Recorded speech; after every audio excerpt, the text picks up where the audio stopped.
Hey, Catalyst community, we just finished an interview with Friedrich Nietzsche. You know, the guy that said if you have a strong enough why, you can survive anyhow, or if it doesn't kill you, it makes you stronger? Yeah, that Friedrich Nietzsche. Okay, actually, it wasn't that Friedrich Nietzsche. He died in the year 1900. But we had Professor John Kaag. He's written a book, Hiking with Nietzsche.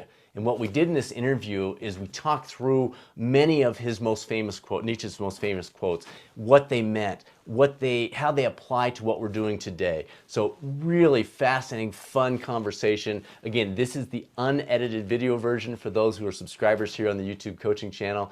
The edited version obviously we'll hit the Catalyst Health, Wellness, and Performance Coaching podcast in the coming weeks, but we didn't want to delay. We want to get this one out to you ASAP, as we always do. So enjoy the interview. If you like what we're doing, love to have you subscribe down below. Now let's jump into this interview with Friedrich Nietzsche, or at least Professor John Kaag, talking about Friedrich Nietzsche on this latest episode of the Catalyst Health, Wellness, and Performance Coaching podcast. Thanks, everyone. Take care. Dr. Kaag, thank you for joining us. Now, you are playing the role of Friedrich Nietzsche today. We're going to kind of play with this a little bit. You wrote a great book, Hiking with Nietzsche. I love this. I haven't done a lot of reading on philosophy, and yours is a great starting point. So folks are thinking of, well, I'm kind of into this stuff. This would be a good starting point. He didn't talk above my head as we went through this. Nietzsche is known by everyone. Maybe it's just Kelly Clarkson's hit song, What Doesn't Kill You Makes You Stronger. So let's start with that. It sounded like, as I was reading your book, that he struggled with headaches and other significant physical issues throughout his life. Were those core to his outlook? Absolutely. I mean, Friedrich Nietzsche he's known for being the sort of philosopher of the hammer. He's sort of very appealing to young 19-year-old men for the most part, sort of muscular. Let's say, he says we need to make war, not peace, on certain ideals. But honestly, Nietzsche struggled through his life with both physical and mental health. So he was plagued with stomach ailments, migraines, vision disorders that could be attributed to a tumor that he probably succumbed to eventually. And so what's interesting is that Nietzsche talks a big game when it comes to being this strong, willed individual, but he struggled. And but what I think that what's interesting about Nietzsche's philosophy is that Nietzsche says that we can tap meaning in two places that maybe we can talk a little bit about today. He says that we need to exercise what he calls our will to power, which is this idea that you find meaning and significance, human significance, in times when you're exercising your will in free and original ways. That's what most students are drawn to when they read Nietzsche, right? But there's this other aspect to Nietzsche, which I find really interesting, especially as a endurance athlete who crested 40. He says that we need to cultivate what he calls the amour fati, which is the love of fate. And in a snapshot, we can go into it a little more if you want, but in a snapshot, Nietzsche's love of fate says that most of life does not consist in exercising our will to power, but rather in exercising our will in ways that we're not always pleased with, like that we have regrets about, or at times we don't even have the ability to exercise our will to power. I mean, that's what growing older is, or getting into physical ailment is that you can exercise your will to power. And Nietzsche says that in both of these cases, we need to find a way to come to love that which is not only the most triumphant moments of our lives, but also the sort of most difficult, or the most moments where you experience the greatest weakness. And Nietzsche, in his late life, said, I must thank my sickest years. They were, it turns out, my best years, because they have allowed me to become who I am, namely a philosopher. But I think that there's something to that, even if you're not a philosopher. If you think about those times in your life that have been the sort of greatest trials for you, Nietzsche's encouraging us to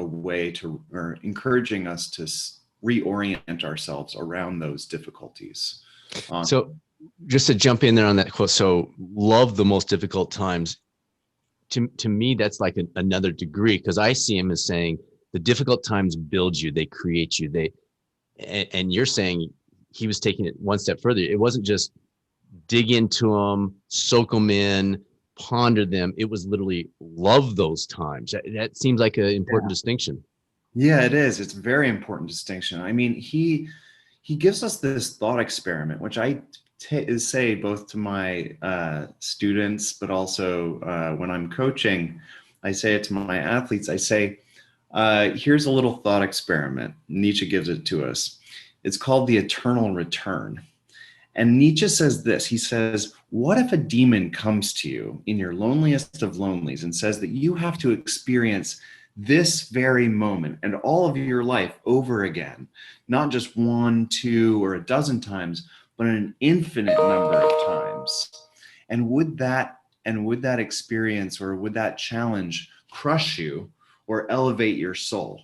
And my athletes are like, well, you know, when I won that race, or when I kicked that winning goal, or when I I mean, I played soccer, so slide tackled that forward and ruined his chances to score the goal. Those are the moments that I'd be willing to live over, not once, twice, a dozen times, but an infinite number of times, right? Sure. But then I say to them, like, hey, that's not the question. That's not what life is. I mean, you have to be willing to live over the hardest points of your life, not a dozen times, but an infinite number of times, and get something out of them and be passionate about them and say, yes, this too, like, play it again, Sam. And I think that's you're right. It's a difference between simply accepting or digging into those hard moments and saying, I willingly embrace what I've suffered through. And I think that that's a point that Nietzsche is making sort of head on with us. And is it, so it's almost personal revisionist history, where I look back on a bike wreck or something. I say, well, that resulted in this. And so I'm appreciative, I'm thankful, I'm grateful for that happening. But again, he's taking it further. Am I hearing that right? Yeah, that's right. I mean, he's saying that not only do they make you who you are, but those are the times when we get to, you called it dig in, but it's actually a time of self-discovery. It's like, I was that. Yes. Right. Yes. I wasn't, I mean, in moments that are easy, when you're running, for example, it's like your will is not really even functioning. It's just you're exactly in the flow state, just cruising. But Nietzsche's like, it's the moments that are the hardest where you dig in and you can exercise your will to the best of your ability, right? Or you know that it's really you who's suffering through this moment. Yeah. Now, I think that there's a fine line between Nietzsche's point and like a sort of pointless masochism. But I mean, I think that we need to explore that borderland between those two. That's what Nietzsche's suggesting, at least. And how would he suggest that process of exploration on that fine line? Sure. I mean, he did it in all sorts of ways. I mean, he was a workaholic, and he'd work late into the night with very poor eyesight and probably ruined his eyes that way. Then again, his manic work produced what we now look back and we're like, well, that's a lot of, those are some of the seminal texts from 19th century European philosophy came out of this manic workload in 3 years, basically. I mean, works for me, but, or it worked for him. Right. Another way is that Nietzsche suggests that we explore our physical lives in ways that are challenging to us or abnormal to us. So, for example, Nietzsche spent most of his writing career in Sils Maria, Switzerland. And this is right at the base of this deep valley. Nietzsche was planted at the base of it and would hike up into the hills every day, right? And Nietzsche wasn't a sort of ultra marathoner, but he put some miles on those feeble legs, right? And I think that that's a point that sort of is worth exploring for us. Yeah. Well, and he talks about, I can't remember where I wrote it down exactly, but it was something along the lines of creative ideas only come when you're walking or when you're moving or something like that. Was that a constant for him, that he would go out, come up with the ideas and then come back and collect it? Yeah, I mean, he said that only you could test an idea by whether it could carry itself, whether it could walk on its own two legs. But he also had this romantic idea that most of his great philosophy or most of his greatest thoughts came in the process of walking. Yeah. And this is a very old, I mean, really old idea. There were these philosophers known as the Peripatetics, and they emerged after Aristotle died. They were Greek philosophers, and they would walk as they talked. And so you oftentimes think about philosophers being up in your ivory tower. Right. That's not what the Peripatetics were. Well, and so they were the first ones to come up with this idea that sitting is the new smoking, before smoking was even a bad thing. You got it. Very good. All and right. there's So, also, I mean, there's also this idea that when you let your mind wander, it's literal. Like, I mean, yeah. you get out into the open, Yes. into nature, and to go for a walk or a run or a swim. These physical exercises have a mental effect on us. And I think Nietzsche's tapping into that mind-body connection that has become so very popular to talk about today. Nietzsche was onto it in the 1880s. All right, so let's jump into this focus on the Ubermensch or Overman. I think we have so many high performers that listen to this podcast. I think it'd be like, oh, that's pretty cool. It's the pursuit of better. Can you expand on what he meant by this and the application for those of us that do want to move beyond the status quo? Yeah, absolutely. So, I mean, Nietzsche's philosophy is, he says that it's a philosophy for the day after tomorrow. In other words, it's for the future. And he's really interested in thinking about a future-oriented understanding of life, but not in the sense where you say, well, I'm going to do something 100 years from now or 50 years from now, and I'm going to delay the present moment for that sort of extended after-worldly goal. Like, he wasn't into that. Right, He said, obviously. use the present, right, in order to, excel and to cultivate a future self. This is the process of self-cultivation. Nietzsche's in the 1880s, he's saying too much of our lives are spent sort of habitually in a sort of mediocre position in the doldrums. Yes. And he says, compared to what we can be, we usually live half lives and we're usually half asleep. And Nietzsche's saying, like, wake up. Because the scariest part of death isn't like the dying part, it's the getting to the end of life and looking back and thinking, oh crap, that was my life. Yeah. So, I mean, that's the move that Nietzsche's trying to make. He says, you only get this once, right? You only do this once, which is not YOLO. It's not you only live once. Nietzsche says that with absolute freedom, the freedom that we have as individuals to cultivate our own lives, it also comes along with absolute responsibility. So, like, if you spend 4 hours on a bike, it's your choice, right? If you spend 8 or 10 hours running, it's your choice. And you're sacrificing your life in either way, right? You pick how you we all sacrifice our lives. Right. The only thing is that we get to choose how we do it, right? And Nietzsche's saying, just be awake to the fact that you're making this choice. He's very suspicious of sort of the habits of thought that the modern age sort of lets us fall into. And he's saying, like, wake up, get up, do something, and claim it as your own, I think. Well, and like you said, this is 1880s, and just for folks' recognition of time zone, he was born in 1844, died in 1900. So think of that time when he's saying this. It sounds like a message for today. Like, that is, if we were asleep in 1880, we're like slumbering big time in 2020 when we're recording this. Anything like, if he were here, what do you think he'd be saying now? I think he'd be appalled.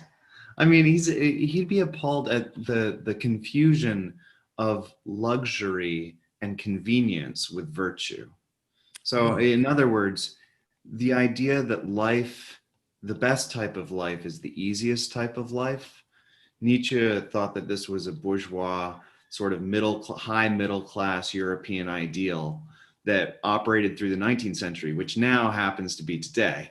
I mean, if you think about what most of my students think is the best type of life, it's usually like the easiest type of life. Sure. My student athletes maybe being some Exception. of the exception. And I also run the risk of this when I think about luxury and consumerism and the idea that what you are or who you are is defined by what you can buy and by what you can sort of, easily move through life with.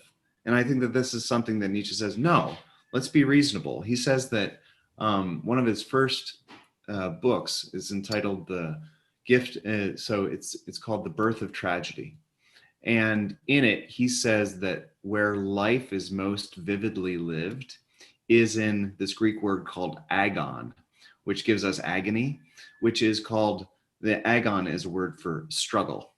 So it is in the struggle where meaning making happens. And I oftentimes, my students say, like, why is that, Dr. Kaag? What's so important about struggle? And we have a pretty long, we can have that conversation. Yes, you can. But I mean, they say, what about the struggle makes life worth living? And we can talk about it. But I think Nietzsche has a couple responses about why the struggle is so important. Yeah. Go. This is great. Okay, so I mean, Nietzsche says that it is in moments of uncertainty, what philosophers might call contingency, a weird moment of chance, a moment where you get to exercise your will and determine an outcome that is not preordained or not sorted out beforehand.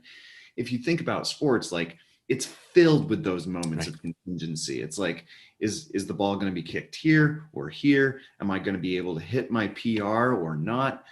What's the wind like? All these contingencies, all these maybes, as the American philosopher William James would say. Nietzsche says those are the moments, right, where we actually find ourselves, where we actually decide, we make a stand for ourselves.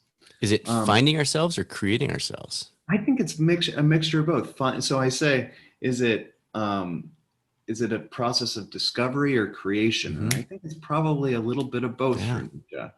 So we discover what we can become. So I mean, the subtitle to Hiking with Nietzsche is Becoming Who You Are, which is a weird, it's a weird phrase, because, like, of course I'm becoming who I am. Like, who cares? And Nietzsche says it's the hardest task of life. Yeah. I would suggest that, and not putting words in Nietzsche's mouth here, but I would suggest we're not becoming. We're settling. We're settling back. We're becoming these passive observers of our lives instead of becoming. Yeah, and I think one of the issues for Nietzsche is he's going back to this pretty old idea, a Greek idea, where philosophy is supposed to be in the business of giving you some skill set which gives you the ability to give your own life meaning, or to give an account of your life when you get to the end of it. In other words, what do you want to be able to say when you're coding, like when you're deeply sick at the end of your life? What do you want to be able to say about the life that you've lived? Well, most of us, I think, would want to say something like, my life was worth living for, and then you fill in the blank, right? Nietzsche says you don't get to do that without struggle, because in part, struggle is a point where you say, this is my life, mine. It's not some sort of like inheritance from cultural values. It's not some sort of just the habits of thought. These beliefs I have, these actions that I'm taking are mine. And Nietzsche is enough of an atheist to think that, like, there's no afterworld. There's no God that's going to help you out. Like, this is it. And that's what makes life so pressing, right? This is the impetus to make something of life because because it's finite. And right? so the next question is, for what reason? What is his purpose if there's no afterlife, if there's no God, if there's no why? Right. Why bother? Yeah. I mean, this is a lot of my students say to me, Dr. Kaag, like if Nietzsche's, throwing he throws so much of traditional values under the bus. He says our education system, our political system, much of our cultural systems, much of, much of religion, like Nietzsche says no to. And my students say, well, then why? And Nietzsche says, I think he says, and this is getting a little, I mean, it's a little dark here, but I think we have to go through the darkness in order. Here, but you can pause and skip over this if you need to. Yeah. Okay. No. So this is, so Nietzsche says that our lives are limited, are finite, right? And within the course of time that we have, each of us, we get to exercise our wills and do the best that we can to give a good account. Because if meaning is going to be given in this world, it's going to come from us, okay? Which is not just like this pure egoism. It's not to say like, oh, I'm the, it's just me, whatever I think. No, but human beings are the fonts of meaning, are the fountains of meaning for Nietzsche. And he says, you've got to pick it, right? It doesn't matter what you do, pick it and own it, right? I mean, I started out being a horrible swimmer, okay? And I'm with you. Yeah, horrible. And my mom said, well, you got to do a sport, just pick one, John, and then just stick at it, right? And turns out that A, I'm not a bad swimmer anymore, and B, I still had the ability to say, this is mine, I did it, right? No matter how slow you go on your marathon, right? It's my marathon. And hopefully you don't pull a Pheidippides or, hopefully you don't just keel over. It's the end of it. Exactly. Yeah. All right. This builds on what we were talking about. On page 20, you talk about Nietzsche's thought of being normal was a waste of time. I mean, I can't tell you how much that makes me smile. I'm thinking, oh my gosh, like I would want to say that.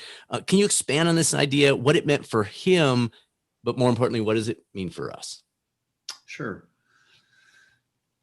I mean, I think Nietzsche is suspicious of the way that we live in a very conformist culture. And even when we try to engage in nonconformity, it seems like everybody's still a bunch of sheep. Right. And Nietzsche's worried about that because he thinks that if you're just conformist or just a sheeple, as I say to my students, just a sheep person, right? If you're a sheeple, then you get to the end of your life and you're like, well, that was time that I spent, but I did it following a bunch of people and I didn't really exercise my own decision-making process about what is most dear to me, namely my life. So Nietzsche says, let's think about those exceptional individuals, right? Let's think about those individuals who don't fit the norm and see if we might emulate them. See if we can give birth. Nietzsche says, can you give birth to a dancing star? What he means by that is basically like, can you do something creative, original, right? You don't have to be a genius to do it. You just have to have a little bit of willpower, right? Because we all have that capacity. Just let's do it. And so that's, I think, one of the things is that Nietzsche's worried about a type of culture where we are rewarded for our obedience. And I think that that's a culture that we're living through now, maybe with some notable exceptions emerging in the last year or a couple of years. Right. Okay, good. Related to this, and again, some of these, we could go on forever talking through some of his top quotes. Life is no longer lived enthusiastically, only deferred. How did he suggest we break that trend in our lives? Is it, I mean, to me, it seems more applicable today than it was in the late 1800s, but what a powerful statement. Life is no longer lived enthusiastically, only deferred. Well, I mean, he's putting his finger directly on the way that most of us make meaning in life today. Namely, we defer the gratification Mm, of our lives. So I ask my students, why are you in college? And they're like, well, I want to get a job when I'm 46 and buy a big boat. And right. like when you're 46, that's 26 years from now. Okay, like that's why you're in college. What would it be like to live enthusiastically in the present in order to like cultivate this overman or this ubermensch or overwoman, Right. right? What would it mean to live in the present right now and to live enthusiastically? Because I bet your boat's going to come at 46. If you live, Absolutely. if you If live you're in that person now, yeah. that person now, don't worry about the future. It'll happen. Now, Nietzsche's not against goals. Like he thinks that goals are okay. What he thinks is that we often slog our way through, right, in order to get the goals, and we do it mindlessly. And he's suspicious of this. And I think, I mean, for the endurance athletes out here, I mean, you can have PRs in mind, right? And that'll get you out the door on days when it is sub-freezing, when it is uh, raining. It'll get you through a lot, right? But if you're actually not enthusiastic in some ways in the moment, for the most part, your training is going to fall flat, I think. So if you're saying, I'm only here for the end of the season, I'm only here for 3 years from now, I think that this is a place where you need either intermediate goals or a more active sense that what you're doing right now has value. If for no other reason than it's just yours, right? You get to choose to go out the door, and by God, that's something, right? I mean, like that's something that nobody else is doing. You're doing, or maybe you're doing it with a team, and you say, "Hey, this is us. We're going to be out in the rain today. It doesn't matter if we win the championship next week. We're going to be out in the rain today, and we're going to push it." Right. And I think that's what Nietzsche is encouraging us to do. He's worried about the deferred life that we never actually, I mean, the real danger is that you spend life for a goal that never arrives. And then you think to yourself, why the hell did I act on Well, and all? is there an in between? So just that last thing you said, we're out there, we're running in the rain today. It doesn't matter if we win the championship next week. Could it be we're out there, we're together, we're building teamwork, we're going to soak in this rain, and we're going to win that championship next week? Yeah, absolutely. I mean, when Nietzsche says that his philosophy is for the day after tomorrow, he does mean you can have goals, okay? Just don't mortgage your life for the sake of those goals, because what you're doing is compromising what you could get out of the present. Meaning, playing in the rain, playing soccer in the rain is not a bad experience. Period. I mean, it's just not. It might, you might think, oh, this is going to be uncomfortable at Sure, sure. first, but once you Right. get into it, Once you're there. yeah.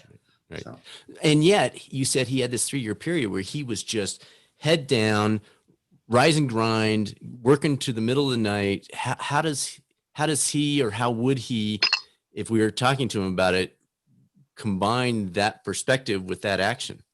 yeah, I mean, he's not one for moderation. I mean, he might, if he's not an Aristotle here talking about the golden mean. Okay, Nietzsche pushes it. And I think one of the reasons Nietzsche pushed it is that he thought that he was dying. I mean, he's like, I only have a certain amount of Oh, time left. yeah. Let's push it out. And it Yeah. turns out that he really didn't have that much time left after that, after those years. And he declined precipitously.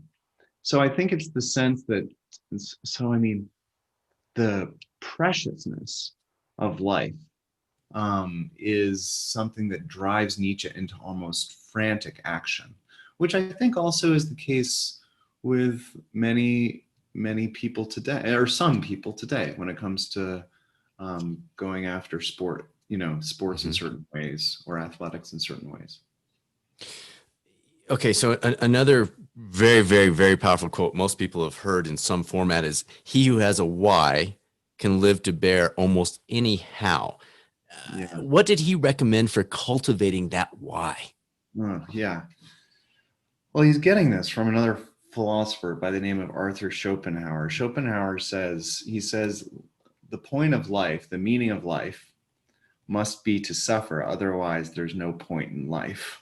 In other words, we need to find how suffering can be meaningful because life is full of it. That's what Nietzsche is also siding with. He's like, life is suffering. We can suffer through anything. We just need a reason to suffer, right? We need a goal, or we need to see something within the suffering that makes it meaningful.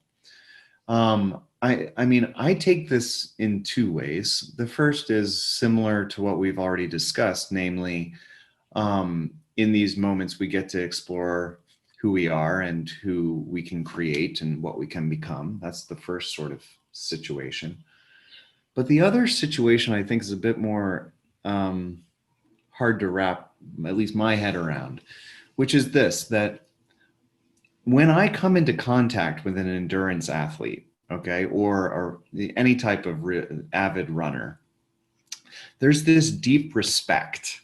And it's not, for me, a respect where you say, oh, I respect what you've done, okay? It's a respect for what you've undergone, which is a bit of a difference. Yeah, definitely. And what's curious, when you are out on the road or when you're on the trail for a long period of time, you undergo things that are sui generis, which means perfectly unique to you. In other words, it's your Achilles that's bothering you. It's your ACL that's tweaking. It's yours, right? But when I look out into the world and I see all of these different people all suffering in their own unique ways, it cultivates something like compassion. I'm like, you know what? We have a similarity because each of us are struggling in our own little ways, right? And in ways that I won't understand, Bradford, like what hurt, what's bothering you deeply. You can tell me, and maybe I'll get a little bit of it, but I won't understand the experience. Right. And I think that that's something to take away when we talk about the meaning of suffering, is that it creates this strange camaraderie. And Schopenhauer says that sometimes we should think of ourselves as companions in misery. And I've met enough ultra people and to understand what that camaraderie is like. You've got a lot of people nodding right now. Yeah. Yeah. Absolutely. All right. Self-mastery is a core element of Nietzsche's writing and his life. Why was this so valuable? Why did he encourage us to live this self-mastery piece out? Well, first of all, he thinks that usually we live our lives out as slaves. I mean, so either exactly. to our work or to relationships that we find ourselves in, or to the cultural expectations. And he said, what would it be to be a master of yourself? Another way of saying this is to say, what would it be to be an artist of your life? Like, think about your life as a work of art, okay? Like that or something. Yeah. I mean, think about what's involved in the process of laying down a base, building it up, cultivating it, refining it, erasing places where you need to, and just building it up, okay? And also be aware that this idea of a work of art is a flexible one in the sense that you get to pick how you do it, right? You do, I do, but also it's out in the open. So it's open to be judged. I mean, you get to judge my life as a work of art. I get to judge yours as I get to know you. And I think that that's a very useful way of thinking about self-mastery. It's not with a whip necessarily all the time. Sometimes it's with a paintbrush. That's interesting. And I actually was going to ask you about that quote. I want to give it to everybody because it's super powerful that you're referencing. This painting, that which we humans call life and experience, has gradually become, is indeed still fully in the process of becoming, and should thus not be regarded as a fixed object. There's so much to that. Let's stay with that for a minute. I think a lot of people feel like I've arrived, or when I arrive, or when I hit this point. That's seeing life as a set thing. And he's saying, no. Yeah. It's constantly growth. It's constantly becoming. It doesn't matter where you are right now. You're still in the process of becoming. Right. And I mean, this is the issue with people who really excel at anything. I mean, if you think, okay, I'm going to get to this pinnacle, I'm going to Right, get to this right, point. right. And then you get to the point and you Yeah, look around and you're like, well, I'm all by myself. yeah. Oh, well Or this done. isn't as cool as I thought it was. Or you just, exactly. This is the issue with desire generally. Like you get something and then you're like, well, I guess it's not all that it's cracked up to be, or I need something else. Right. And I think that what Nietzsche is encouraging us to do is to say, hey, you are always in the process of becoming. Okay. You're always in the process. So if you are satisfied with your current position, you know that you've gone awry in life. In Yes. other words, the point of stasis, or the point of standing still, the place of perfect equilibrium for Nietzsche is a sign of death. I mean, if you think about the way that biology works, I mean, cell death happens when there's perfect equilibrium. Like there's no movement, okay? There's no diffusion or there's no incoming. It's just static. That's death for Nietzsche. And so he says, stay on the move and also realize that life is the process of becoming, or some sort of movement, some sort of growth, which is different than just change, right? You can change, but that's not always growth. Nietzsche says, concentrate on growth. And additionally, he says something very similar to Lao Tzu. Lao Tzu says in the Tao Te Ching, he says, it is only when I let go of who I am that I can become something new, or I can become, um, or I allow myself to become. Okay. It's only when I let go of who I am that I can allow myself to become. And I think Nietzsche has a very similar approach to this. So, Wow. Wow. Let's stay with that just for a second, because and we won't necessarily have Nietzsche we're quoting here, but more Lao Tzu. The idea of letting go of who I am.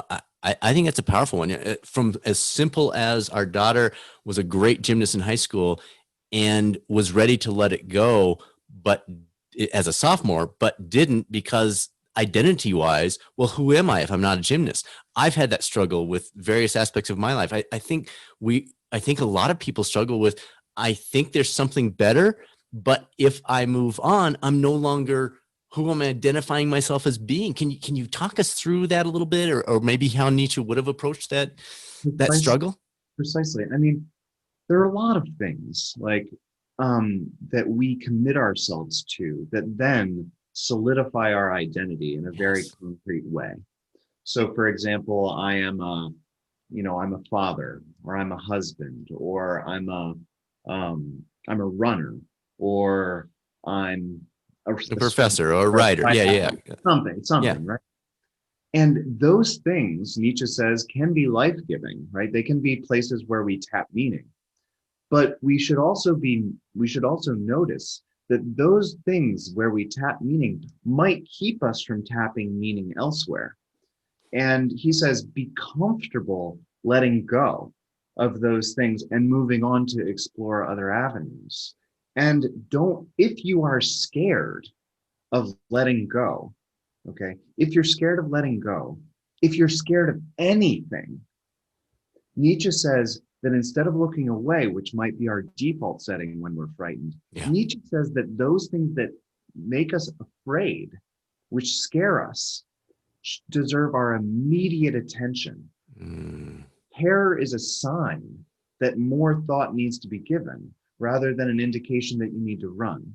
So Nietzsche in part says, if you're scared about giving up particular parts of your identity, you need to ask yourself, what makes me so afraid in giving up my identity as a gymnast or as a runner, and then notice that there might be prohibitions against doing so. And those prohibitions might be the reason that you remain in that identity rather than moving somewhere else. And that your real gripe is with those prohibitions. Let me give you a concrete example. So, for example, like I played soccer in high school, same sort of situation as your same sort of situation as your daughter. And the fact is that my grandfather loved me playing soccer, and I wanted to impress him, right? And I wanted to like fit his mold. Right. And I had to give up not only that identity, but also my need for validation in order to move on into other things, move on into philosophy, move into doing triathlons, for example. Right. And it's just different. I mean, you need to think, what am I scared of? What am I scared of? And why am I scared? And are those good reasons for me to remain who I am in this concrete sense and not become something else? And they're almost a green light versus a red light. When you, that fear, instead of being a red flag of stay away, the sharks are coming, it's, well, there's fear, which means I'm onto something. Correct. You got it. Oh. So fear is an indication of something. Interesting. Greater study, greater vigilance. Yeah. All right. So you've been through your own crazy journey this past year. You're 41 years old. You've had, I think you said, a couple of heart attacks. Walk us through the journey, and I'd love to hear how that was influenced. Your response to that was influenced by your reading, all that you know about Nietzsche, and maybe how it's changed that perspective a little bit. Absolutely. Yeah. So, I mean, it turned out that when I went to college, I ended up rowing. I was on the lightweight rowing team, which is not exactly moderate. No. Not a whole bunch. You're all in. They're all in. And it turns out that after events, I would pass out. Okay. And I thought that this was just kind of normal activity. You're tough. You gave it everything you had. My stomach would really hurt for days afterward. Oh, interesting. And I'd pass out. And this happened time and time again. And then when I hit the age of 40, it started to get worse. And I started to not only pass out, but also seize up after running. And I would go into seizure. And then eventually I had several heart attacks and then a cardiac arrest in February of last year, which then landed me in Tufts Medical Center, where they identified the leading cause of sudden death in young athletes, which is right coronary or abnormal coronary artery. Yeah. Right coronary. It basically means that my coronary artery didn't come into the right place in my heart. And so I wasn't getting proper blood flow. And I was actually having minor cardiac events throughout my life. And I was just lucky that I didn't, go the way of the dodo. So what then happened is that I had bypass surgery and had the scar tissue ablated in my heart. That was in March. And my wife says to me, she goes, my wife Kathy says, hey, I'd really prefer you not to go hard again after this. You know, I really prefer you to sort of take a more moderate approach to your exercise. The weird part is that I had no choice.